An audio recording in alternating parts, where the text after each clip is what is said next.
Baik hadirin peserta penyuluhan sekalian, kita memasuki acara inti yang paling kita tunggu, yaitu menyampaikan materi sekaligus diskusi yang nanti juga akan ada sesi tanya jawab setelah para fasilitator menjelaskan materi. Namun sebelumnya saya ingin menyapa, bagaimana kabarnya, semua sehat? Alhamdulillah sehat, Mbak. Alhamdulillah.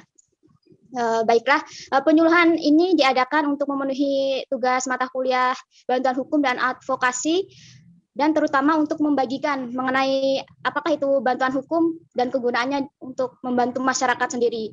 Maka kami mengangkat tema penyuluhan bantuan hukum dan advokasi terhadap KDRT yang beranggotakan saya, Rina Lestari, sebagai moderator, dan Redi Saputra sebagai pemateri 1, Rizky Chandra sebagai pemateri 2, dan Siti Sarah sebagai pemateri ketiga, dan Puput Permatasari sebagai pemateri keempat, M. Rizky Yusitira selaku pemateri kelima, Sabdo Prabowo Siwi, dan M. Samsidarman sebagai notulen. Selanjutnya, kami persilakan kepada pemateri pertama untuk menyampaikan materinya. Kepada Saudara Redi, saya persilakan. Baik, terima kasih sebelumnya kepada moderator telah memberikan waktu. Bismillahirrahmanirrahim. Assalamualaikum warahmatullahi wabarakatuh. Waalaikumsalam warahmatullahi wabarakatuh. Sebelumnya, tujuan ataupun sasaran dari penyuluhan ini sebenarnya ditunjukkan kepada masyarakat sekitar rumah kami ya sebenarnya. Namun karena terkendala 1-2 hal, maka kami melakukan secara daring saja. Selain masyarakat sekitar kami juga, sasarannya itu ada remaja dan juga anak-anak dan juga pengguna media sosial gitu. Kenapa sih kita harus memberikan suatu penyuluhan ini? Karena dalam benak masyarakat kita timbul sebuah pertanyaan bahwa saya ini orang miskin, tidak mampu membayar pengacara untuk membantu menyelesaikan masalah hukum saya. Tapi kalau tidak didampingi pengacara, saya juga bingung karena buta akan hukum. Bagaimana ya? Selanjutnya, perspektif dalam masyarakat sekitar, di sekitar rumah kita, bahwa hukum itu bahkan buah mata pisau yang tumpul ke atas tapi tajam ke bawah. Untuk itu, kami mengangkat satu tema tentang bantuan hukum, yaitu Undang-Undang Nomor 16 Tahun 2011 tentang bantuan hukum. Dari tadi kita udah ngobrol bantuan hukum. Apa sih sebenarnya bantuan hukum ini? Bantuan hukum merupakan sebuah jasa hukum yang diberikan oleh pemberi bantuan hukum secara cuma-cuma kepada penerima bantuan hukum yang memiliki masalah hukum. Nah, jadi teman-teman semua, bantuan hukum ini sebuah jasa hukum yang diberikan oleh pemberi bantuan hukum secara cuma-cuma. Siapa sih pemberi bantuan hukum? Yaitu LBH atau lembaga bantuan hukum yang memiliki program tentang bantuan hukum. Yang mana siapa sih penerimanya? Yaitu kita yang memiliki masalah hukum. Kalau kita tidak memiliki masalah hukum, ya kenapa ke situ gitu. Selanjutnya, bantuan hukum pula merupakan pelayanan hukum yang bertujuan memberikan perlindungan hukum dan pembelaan terhadap hak-hak asasi tersangka atau terdakwa sejak ia ditahan sampai diperolehnya putusan pengadilan yang tetap. Yang dibela di sini dan diberi perlindungan hukum bukan kesalahan tersangka atau terdakwa, melainkan hak asasi tersangka atau terdakwa agar terhindar dari perlakuan dan tindak tidak terpuji dan sewenang-wenang dari aparat penegak hukum. Jadi bukan kesalahannya yang dibela di sini, tetapi hak-haknya agar aparat itu tidak sewenang-wenang terhadap dirinya begitu. Mungkin cukup itu materi pembuka dari saya, Rin. Selanjutnya saya serahkan kepada Rizky Chandra untuk melanjutkan materi. Terima kasih Saudara Redi. Materi selanjutnya.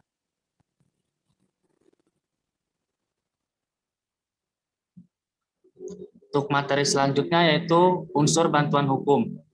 Terdapat 4 unsur bantuan hukum.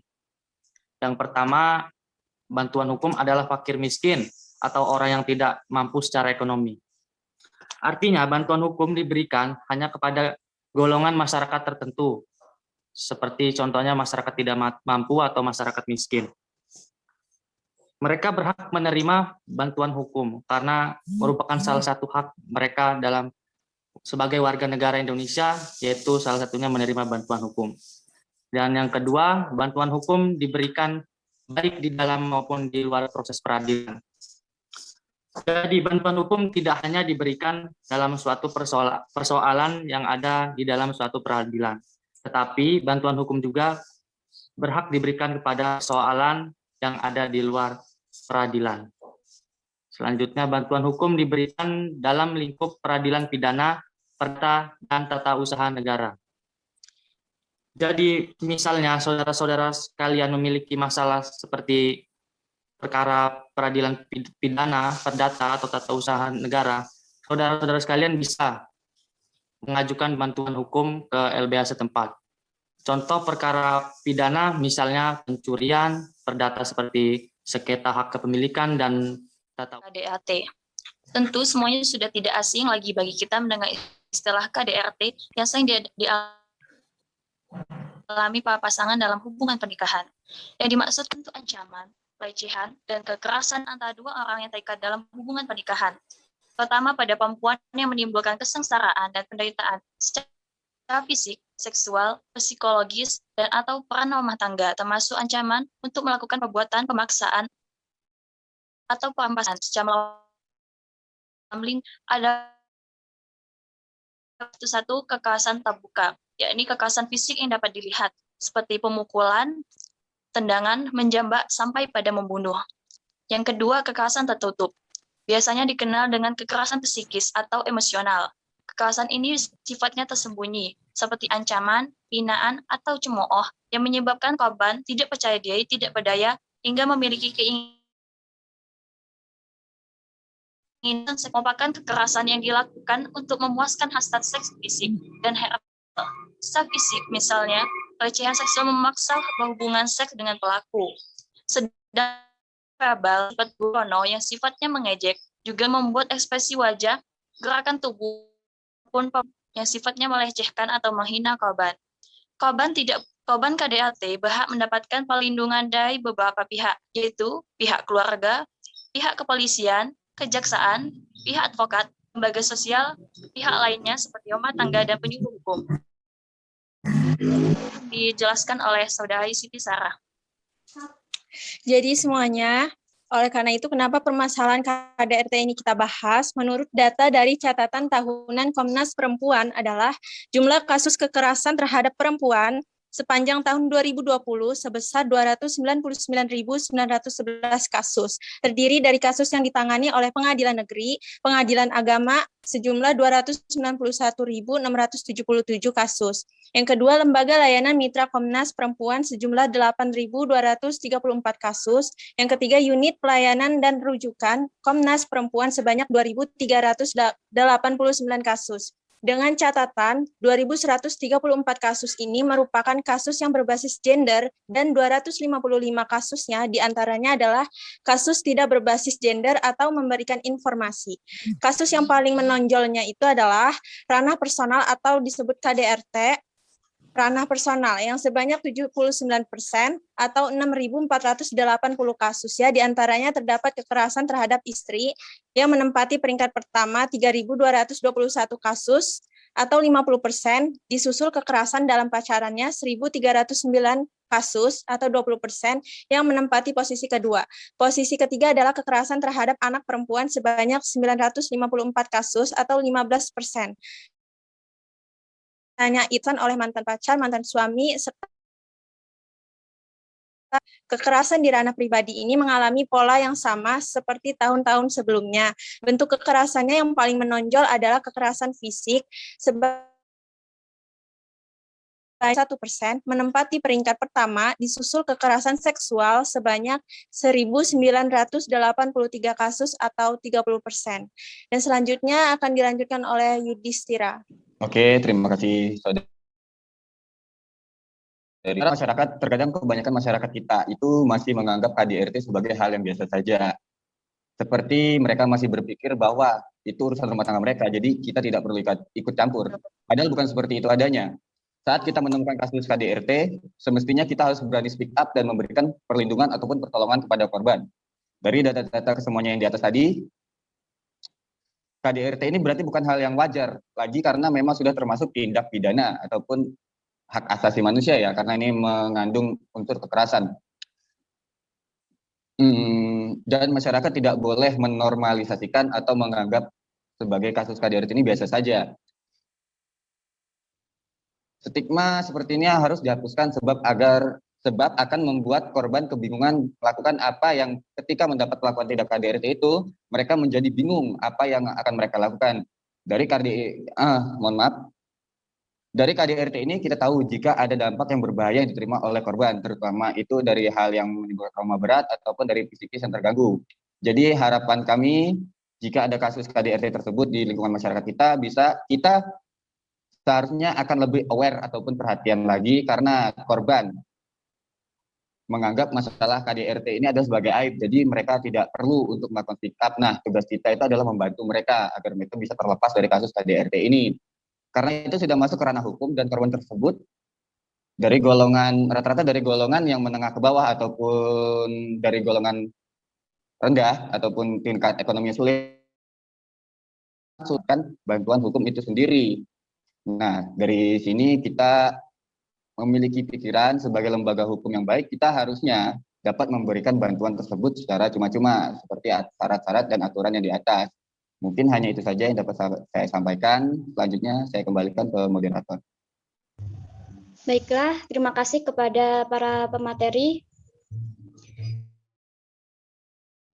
Yang telah dibawakan oleh pemateri, selanjutnya kami akan membuka sesi tanya jawab. Ada ketentuan yaitu sebagai berikut. Identitas terlebih dahulu. Pertama diajukan secara singkat, jelas dan padat. Kami akan buka sesi pertanyaan 3. Langsung saja kita mulai dengan sesi diskusi ini. Saya persilakan kepada para peserta untuk mengajukan pertanyaannya. Izin bertanya, moderator. Oke, kepada saudara siapa? Sebutkan. Ya, nama saya Widya Puspita. Saya dari jurusan Hukum Tata Negara. Langsung pertanyaan aja nih. Ya, Pak. Ini cukup ya perkenalannya? Ya, cukup, Widya. Oke. Pertanyaan saya ya mengenai rumah tangga. Nah, yang saya ketahui juga kan seorang istri gitu memiliki kewajiban gitu ya untuk melayani suami. Nah, tetapi kalau misalkan istri tidak bisa melayani suami gitu kan, itu gitu. Jadi dia dan menyakiti istrinya gitu kan. Nah, kemudian dalam hal ini si istri si istri itu menuntut si istri menuntut si suami karena melakukan kekerasan tadi. Kemudian si suami juga punya hak nggak gitu dalam hal hak untuk memiliki bantuan hukum gitu, sedangkan dia di posisi yang salah gitu. Ya kurang lebih seperti itu, moderator. Terima kasih. Baik. Untuk nanti ya kita tunggu pertanyaan selanjutnya. Nanti dijawab setelah berkumpulnya para penanya. Untuk penanya kedua. Izin bertanya, boleh moderator? Ya. Perkenalkan, nama saya Rizky Saputra, saya dari Palembang. Saya berasal dari UIN Raden Fatah Palembang, Prodi Pendidikan Biologi. Izin. Jika seorang anak perempuan dilecehkan dalam rumah oleh ayah kandungnya atau termasuk saudara laki-lakinya, apakah itu termasuk KDRT, kekerasan dalam rumah tangga? Cukup, terima kasih moderator. Baik, terima kasih. Izin bertanya. Izin bertanya. Moderator. Perkenalkan. Baik, sebutkan namanya. Perkenalkan, nama saya Raden Dimas Tito. Saya dari Komunikasi Penyiaran Islam, Universitas UIN. Pertanyaannya, bagaimana komunikasi ini kan misalnya ada seorang istri nih, dia mengalami KDRT dan dia menganggap itu adalah sebuah aib dan tidak ada keberanian untuk melakukan laporan ke pihak kepolisian atau ke pihak hukum gitu Mbak ya. Pertanyaannya gimana para penyuluh seperti Mbak-mbak dan abang-abang ini melakukan pendekatan komunikasi kepada mereka yang terkena KDRT begitu. Terima kasih. Moderator, instruksi moderator. Waktu kita cuma 1 menit lagi kurang ya. Kita keluar dulu. Pertanyaan dari Rizky Saputra tadi. Pertanyaannya, jika seorang anak perempuan dilecehkan dalam rumah oleh ayah kandung atau saudara laki-lakinya, apakah itu termasuk KDRT? Jadi semua bentuk ancaman, kekerasan ataupun tindak apapun yang terjadi di dalam rumah tangga dan seorang anak yang menjadi korban itu merupakan termasuk tindakan KDRT dan bisa disebut hubungan yang abusive atau toksik yang terjadi di dalam rumah tangga. Itu jawaban dari saya gitu. Rizky, bagaimana jawabannya? Baik, terima kasih untuk materi sebelumnya.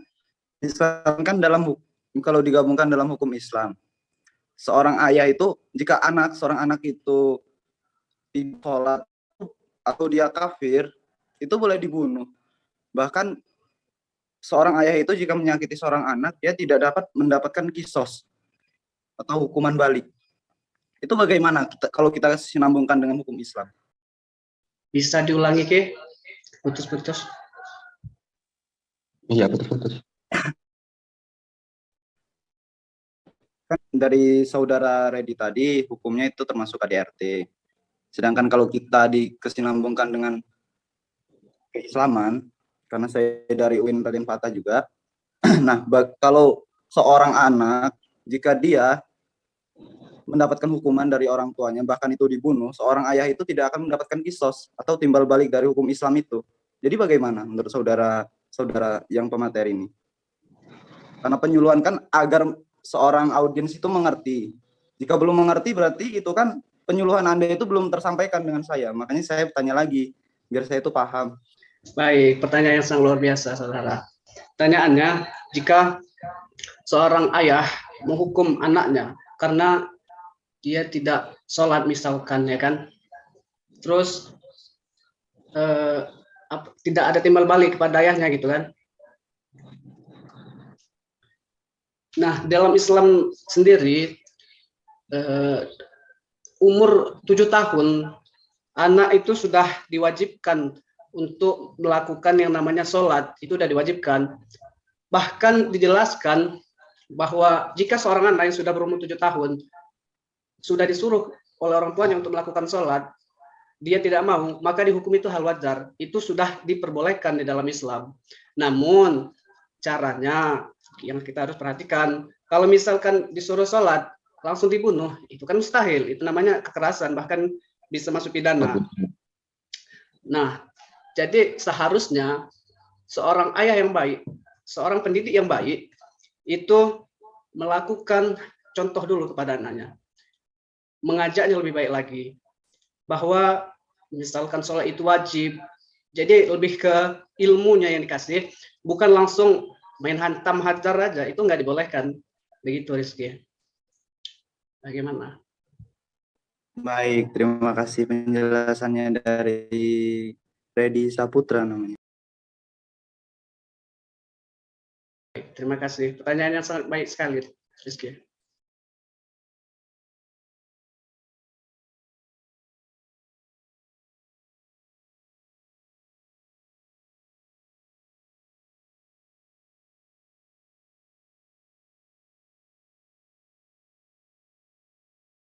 Moderator, pertanyaan siapa lagi, moderator? Untuk pertanyaan saudara Vidya.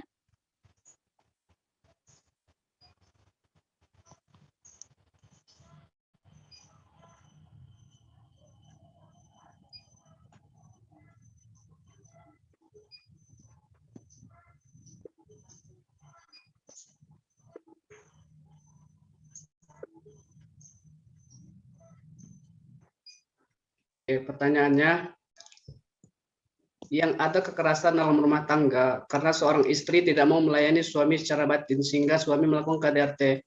Nah, apakah suami bisa mendapatkan bantuan hukum? Itu bukan pertanyaannya. Betul. Oke, izin menjawab ya.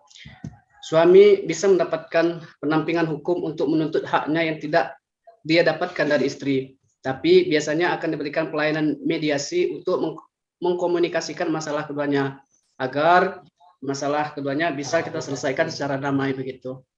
Gimana saudari ya?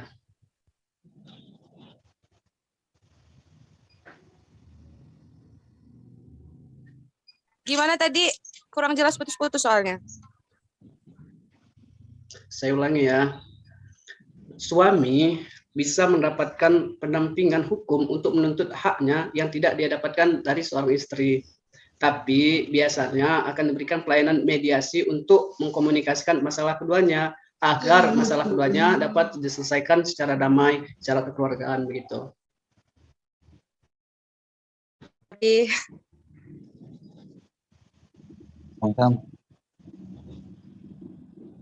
Pertanyaan siapa lagi ya?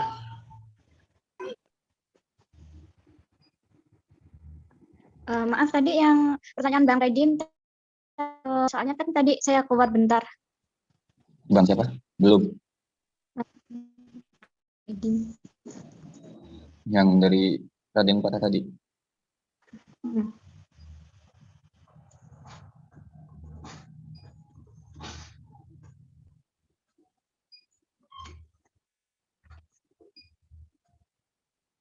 Pertanyaan dari siapa lagi, Rini? Bang Raden. Apa pertanyaannya? Enggak nyatet soalnya putus-putus. Untuk Bang Raden, tolong bisa diulangi lagi tidak, Bang? Pertanyaannya. Jadi pertanyaannya Bang, agak lupa juga saya ini Bang, karena nggak nyatet juga. Jadi kan misalnya seorang istri mendapat KDRT dari seorang suami, dia merasakan itu adalah aib jika dilaporkan atau diutarakan oleh lembaga hukum dan lain sebagainya. Itu bagaimana lembaga hukum seperti abang-abang dan mbak-mbak ini selaku jurusan HTN untuk mengkomunikasikannya kepada mereka, apakah dengan penyuluhan besar-besaran atau dengan observasi dan lain sebagainya, penelitian gitu Bang. Terima kasih Bang. Terima kasih. Siapa tadi namanya? Tito. Bang siapa tadi? Ya, Raden. Oke, izin menjawab ya pertanyaannya Tito. tadi. Apa sih? KDRT ini Limit.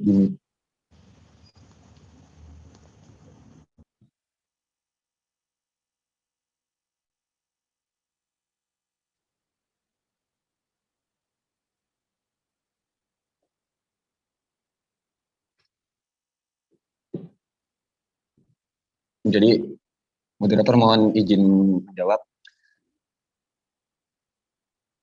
Ya, silakan Saudara Rizky.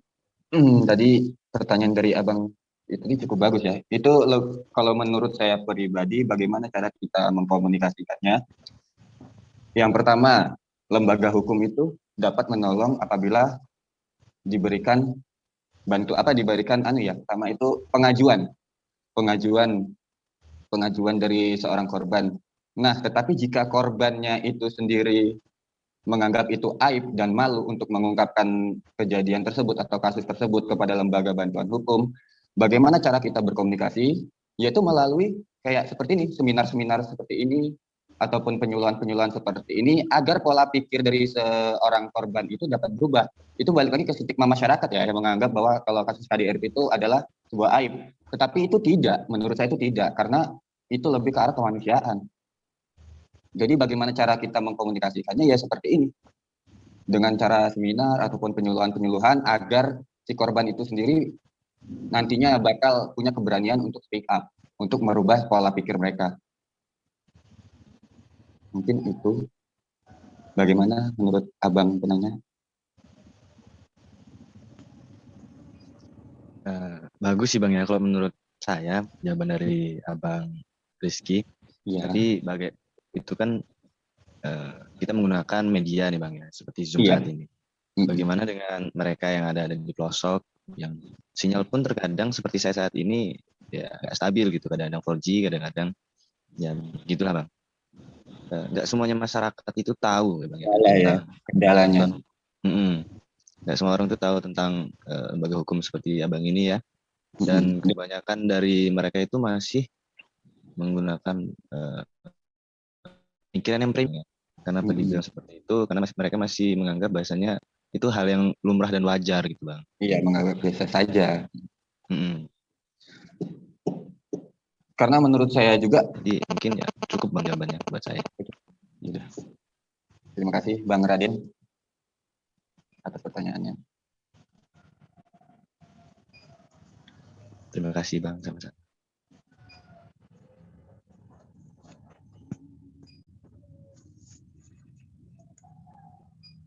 Saya ucapkan terima kasih buat para penanya. Demikian acara penyuluhan kali ini yang membahas tentang bantuan hukum dan advokasi terhadap kasus KDRT.